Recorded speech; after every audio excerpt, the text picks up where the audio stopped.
How America Invented Water. A Freestyle American English original story. The desert of convenience. I grew up in a country where everything had a price tag.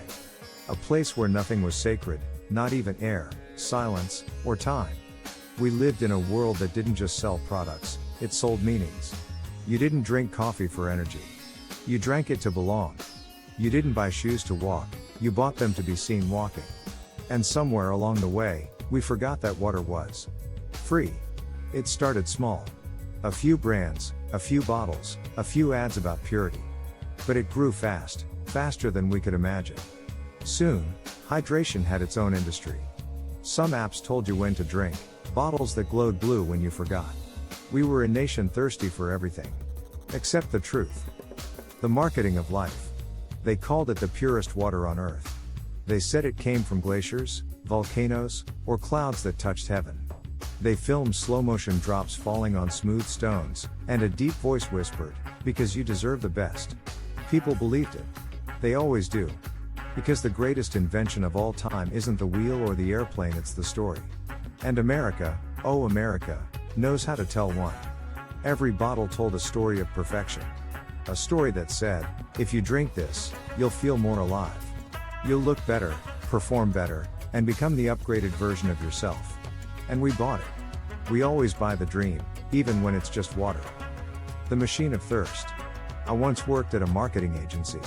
Our biggest client sold bottled water. We had meetings where people debated which shade of blue felt more refreshing. We studied the sound of a cap twisting off, whether it sounded clean enough. We argued about the perfect word for the label. Pure. Natural. Alive. We told ourselves we were helping people live better lives. But deep down, we knew the truth. We weren't selling water. We were selling fear. Fear of tap water. Fear of imperfection. Fear that what you already have isn't good enough. The awakening. One summer, I decided to take a road trip through the desert. I wanted silence. No signals, no ads, no slogans, just space. Somewhere between Arizona and New Mexico, my car overheated. The engine hissed, and the heat pressed down like a weight. I reached for my last bottle of water, empty. I panicked at first. Then I remembered there was a dry riverbed nearby, and a faint trickle still ran through it. I knelt, cupped my hands, and drank. It wasn't from a glacier. It wasn't alkaline or smart. It tasted like dust and life and sky. And for the first time, I felt awake. That water didn't just quench my thirst, it washed away years of illusion. The realization. That night, under a blanket of desert stars, I understood something simple yet profound.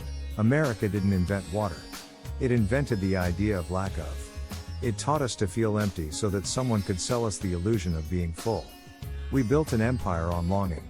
Longing for youth, beauty, success, even for something as basic as water. And we called it progress. But maybe, just maybe, progress isn't about having more. Maybe it's about remembering what was always there. The river within.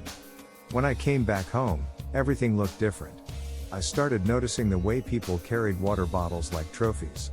I watched gym goers fill their bags with hydration gear. And every ad I saw, I heard the same whisper, "You are not enough, unless you buy this." But I also began to see something else. Kids running through sprinklers in summer. Old men fishing by a muddy lake.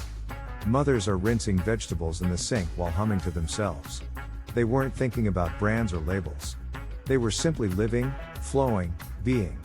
And I realized, the water we drink isn't what keeps us alive. It's the connection it represents. Connection to the earth, to each other, and to ourselves. The lesson.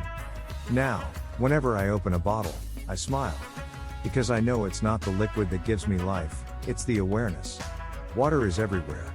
In the rain that falls on our roofs. In the tears we cry. In the coffee we sip while talking about our dreams. In the ocean waves that remind us how small we are. You can't invent it. You can only honor it. Final reflection. America didn't invent water. But maybe it taught the world a lesson, that if you forget how valuable something is, someone will sell it back to you. So drink deeply, not just from bottles, but from life itself. Let gratitude be your thirst. Let awareness be your filter. And let your heart be the river that never runs dry. Learn English through stories. This was how America invented water, a Freestyle American English original story. Because learning English isn't just about words. It's about stories that make you think, feel, and remember what truly matters. So take a deep breath and let it flow.